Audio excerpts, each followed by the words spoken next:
주님께서 여러분과 함께 또한 사제의 영과 함께 루카가 전한 거룩한 복음입니다. 주님 영광 받으소서.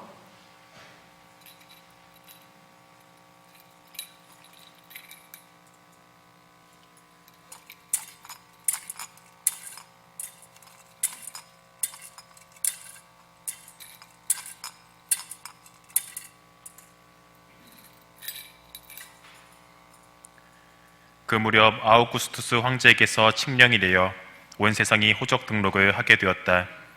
이 첫 번째 호적 등록은 키리니우스가 시리아 총독으로 있을 때 실시되었다. 그래서 모두 호적 등록을 하러 저마다 자기 본향으로 갔다. 요셉도 갈릴레아 지방 나자렛 고을을 떠나 유다 지방 베들레헴이라고 불리는 다윗 고을로 올라갔다. 그가 다윗 집안의 자손이었기 때문이다. 그는 자기와 약혼한 마리아와 함께 호족 등록을 하러 갔는데 마리아는 임신 중이었다. 그들이 거기에 머무르는 동안 마리아는 해산날이 되어 첫 아들을 낳았다. 그들은 아기를 포대기에 싸서 구유에 뉘었다. 여관에는 그들이 들어갈 자리가 없었던 것이다.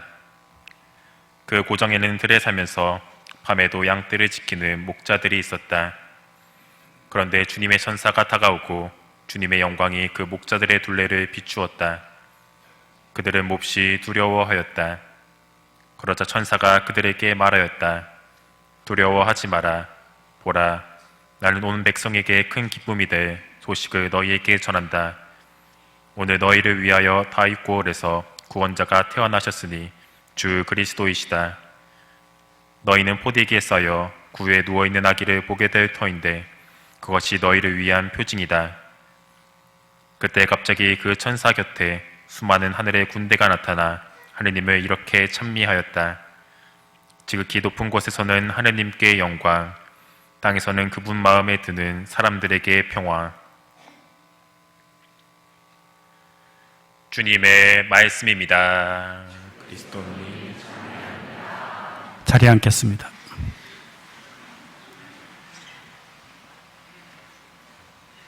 찬미 예수님, 하나님의 복동이 고맙습니다. 고맙습니다.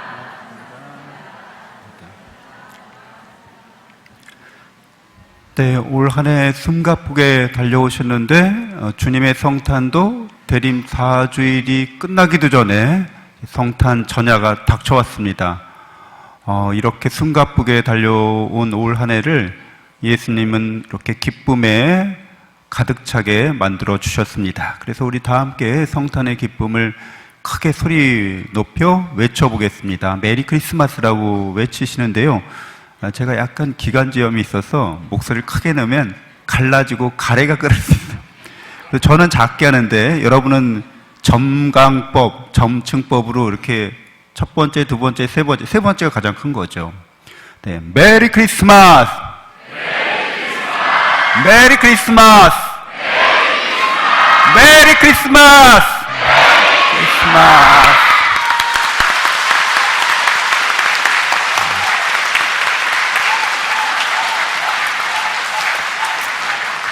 네. 예수님의 성탄의 기쁨과 평화가 여러분 마음속에 가득 차시기를, 또 여러분의 가정에 가득 차시기를, 또한 우리 본당 공동체, 또 지역사회, 또 우리 잘 알고 있듯이 세계 각처에서 갈등과 분쟁을 겪고 있는 모든 나라 사이에 예수님의 성탄의 기쁨과 평화가 충만하기를 다 같이 축원합시다. 아멘. 아멘.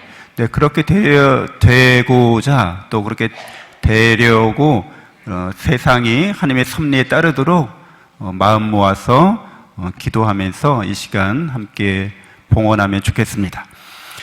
우리는 오늘 예수님의 탄생, 메리 크리스마스라고 우리가 소리 높여 외쳤는데 무슨 뜻인지 너무 잘 아시죠?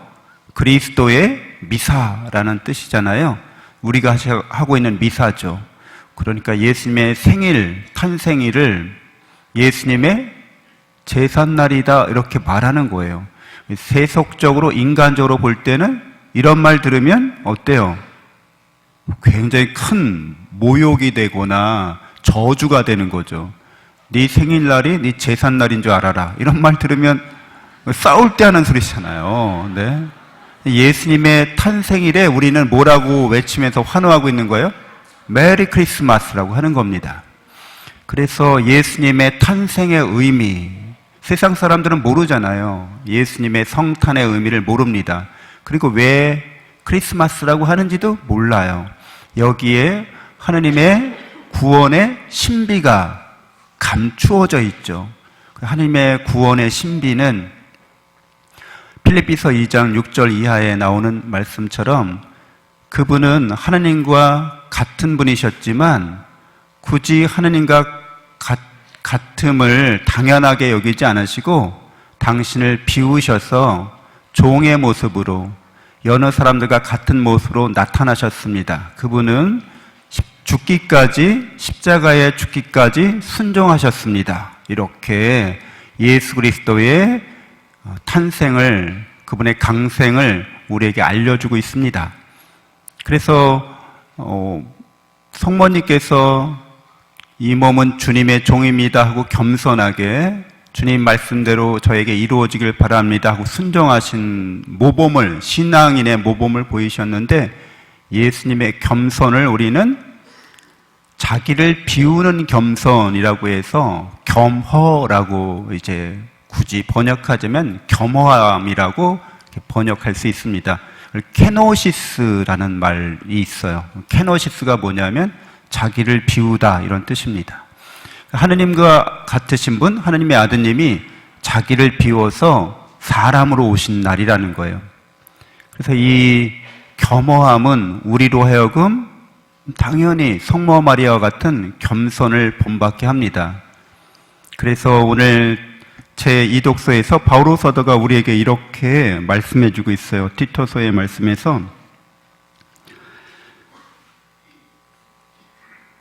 은총이, 모든 사람을 구원하는 은총이 나타났습니다. 하느님의 사랑이 나타난 거죠. 예수 그리스도를 통해서.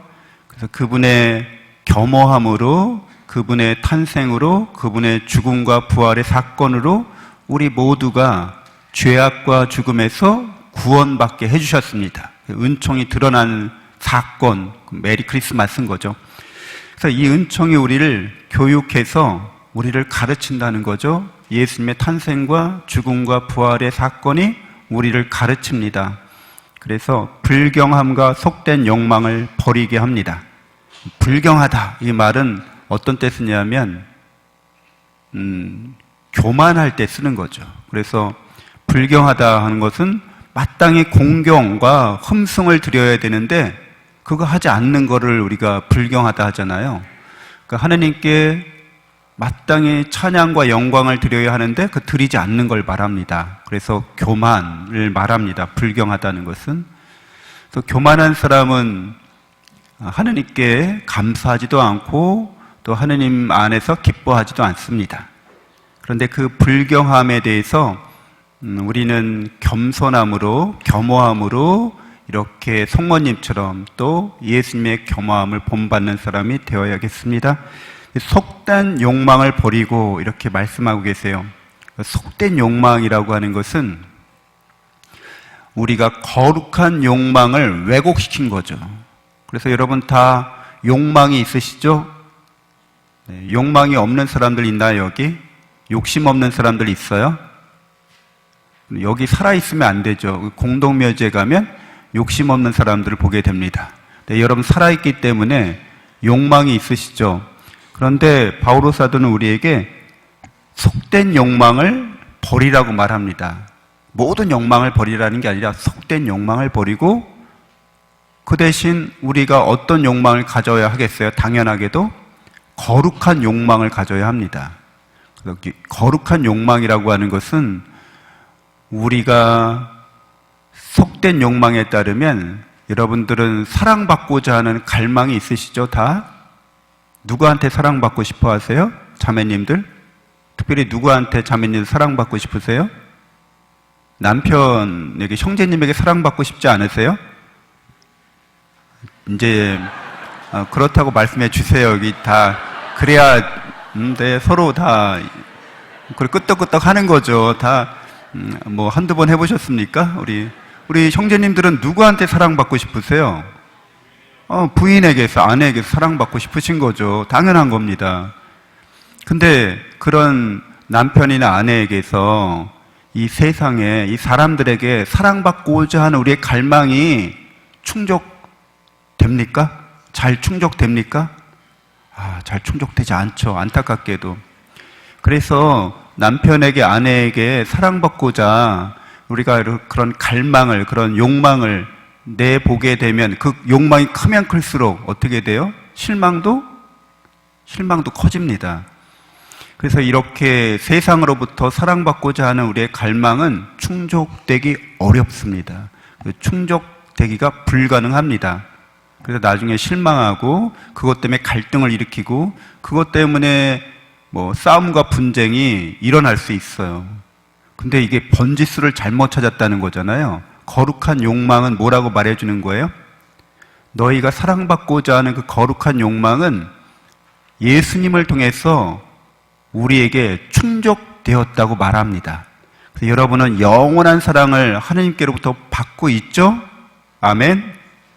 네, 예수님이 이렇게 자기를 비워서 사람이 되셔서 우리를 죄악과 죽음에서 구원하시기 위해서 십자가를 지시기까지 순종하신 것은 우리를 사랑하시기 때문이죠. 여러분은 이미 존재 자체로 영원히 사랑받는 영적인 존재들입니다. 다.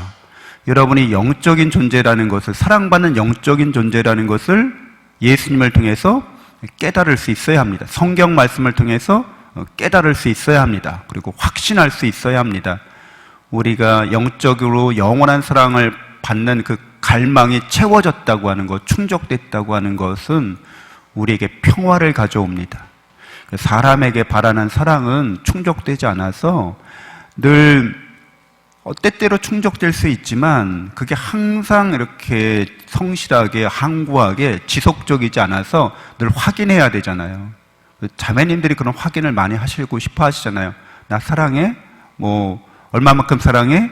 계속 사랑을 확인받고 싶어 하는데 뭐 기념일이나 생일이나 뭐 어떤 특별한 날을 계속 남편이 기억하고 있나 안 하고 있나 계속 이렇게 시험해 보시고 오늘도 역시 이러면서 사랑받고자 하는 갈망을 이렇게 요구하지만 그렇게 뭐 남편분들이 이제 세상일이나 또 사회일이나 또 가정을 위한 일이기 때문에 거기에 매진하다 보면 기억 못할 수도 있죠. 그렇기 때문에 여러분들이 늘 하느님의 사랑이 예수 그리스도를 통해서 내게 충족됐고 그렇기 때문에 나는 평화를, 참 평화를 누리고 있다고 여러분들이 믿고 사시는 겁니다.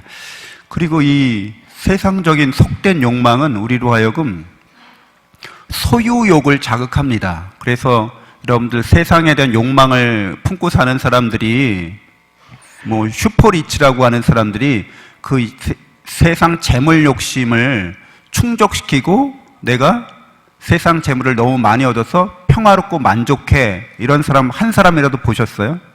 기업 운영하는 사람이 세계적인 거부들이 나는 평화롭고 만족해서 더 이상 돈 욕심이 없어, 돈은 그만 벌고 싶어, 이런 사람 봤어요? 벌어도 충족되지 않죠. 그리고 만족스럽지 못합니다. 그리고 안심이 안 되고 평화롭지 않습니다. 많이 가지면 많이 가질수록 불안합니다. 네. 그걸 유지하고 그걸 운영하고 그걸 관리하는 것은 그만큼 비용이 많이 드는 거죠. 투자도 그만큼 커지게 되고 투자의 위험도도 그만큼 커지게 되기 때문에 세상적인 재물 욕심을 아무리 우리가 속된 욕망으로 그걸 채우려고 해도 채워지지 않는데 모순이 있어요. 그래서 이 욕망은 여러분이 하느님을 차지하고 하느님을 소유했다는 걸 깨달으십니까? 여러분은 세상적인 욕망이 아니라 거룩한 욕망에 따라서 누구를 소유했다는 거예요? 여러분 모두가 다 누구를 소유한 사람들이에요? 하느님을 소유한 사람들이죠. 그래서 여러분 미사 때마다 하느님을 여러분의 영원한 생명의 양식으로 받아 모시죠. 그리스도의 몸, 아멘 합니다. 여러분이 하느님을 소유한 사람이라는 걸 드러내는 거죠. 그래서 여러분들은 하느님을 소유한 사람으로서 이런 평화를 누리실 수 있어야 합니다. 내가 사랑받고 있고 하나님을 소유한 사람이라는 거예요. 또 속된 욕망, 세상적인 욕망에는 성공하고 성취하고자 하는 욕구가 있어요. 세상 사람들이 뭐 사랑도 받고 또 내가 많은 재산도 갖고 있지만 끊임없이 어떻게 하고 싶어요? 사람들로부터 인정받고 자기 분야에서 성장하는 모습을 계속 추구하죠. 1인자가 되고자 하고 뭔가 가치 있고 의미 있는 일을, 보람 있는 일을 하고자 합니다. 근데 그런 일을 열심히 한다 한들 잘 되리라는 보장은 없어요. 그리고 그것이 계속되리라는 보장도 없습니다. 그리고 자기가 항상 정상을 유지하리라는 보장도 없어요. 언젠가는 내려오기 마련이고 언젠가는 내가 했던 일들이 다 유야무야 그냥 흩어지기 마련입니다. 근데 우리가 거룩한 욕망에 따르면 우리가 성공하고 우리가 성취를 이루고 우리가 성장하는 모습은 바로 어떤 모습이에요? 여러분이 계속해서 누구를 닮아가는 거예요? 하느님을 닮아가는 겁니다. 그게 우리의 본연의 거룩한 욕망에 따르는 영적인 성장을 말합니다. 그리고 그런 영적인 성장은 당연하게도 하느님께서 어떻게 해주세요? 이루게 해주십니다.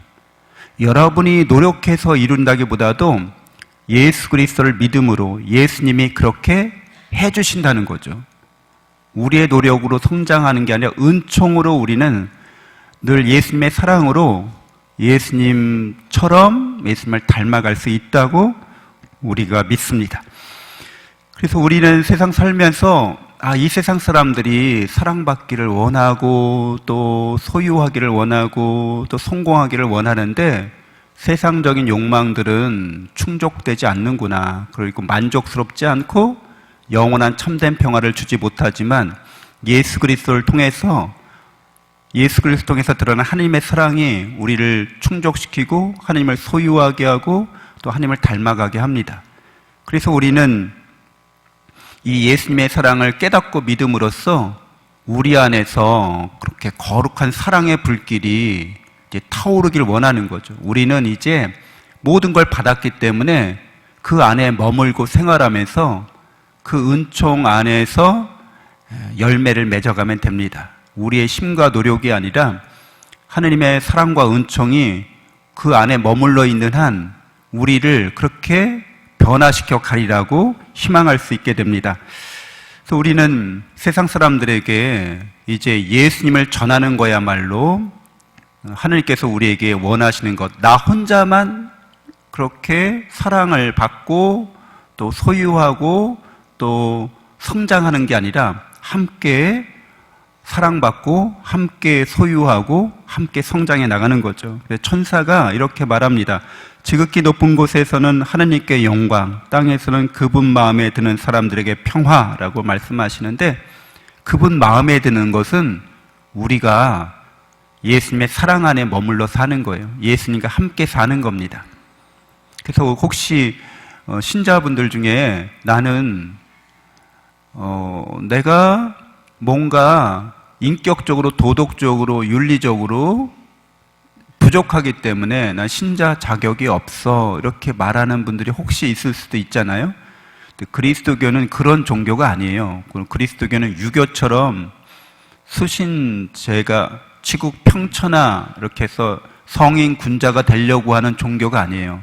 불교처럼 깨달음을 얻고 수련을 통해서 해탈하고자 하는 종교가 아니에요. 그리스도교는 하나님의 사랑을 깨닫고 믿고 그 사랑 속에서 되어가는 존재들로서 살고자 하는 겁니다.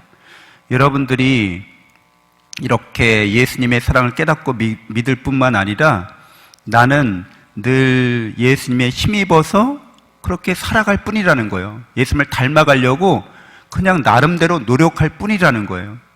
내가 완전해져서 이런 은총받을 자격을 갖추었다거나 내가 다른 사람들보다 뛰어난 인격을 갖추어서 이제 예수님을 전할 수 있게 되었다 이렇게 말하는 게 아니죠. 그거는 그리스도교답지 않습니다. 그래서 모든 사람들이 예수님을 친한 친구로 연인으로 나의 구원자로 고백할 수 있도록 여러분들이 예수님을 자랑하시면 됩니다. 내가 받은 은총을 자랑하시면 됩니다. 그리고 하나님께 영광을 돌려드리는 거죠. 그게 그분 마음에 드는 삶이 됩니다. 여러분이 여러분 자신을 죄악과 죽음에서 구원받은 사람으로서, 은총받은 사람으로서, 또 사랑받고 소유하고 성공하는, 성장하는 사람들로서 가족들과 함께 그런 공동체를 만들어 가시고, 또 각 본당 공동체 내에서 여러 단체에서 계속해서 그런 사랑과 은총이 계속 풍요롭게 열매를 맺는 하나님 마음에 드는 공동체를 이루어 가시고, 무엇보다도 아직도 예수님을 모르는 사람들에게 예수님이 얼마나 좋으신지, 예수님 믿고 사는 게 얼마나 축복된 삶인지를 증거하고 증언하는 여러분 모두 되시기를 바랍니다. 아멘.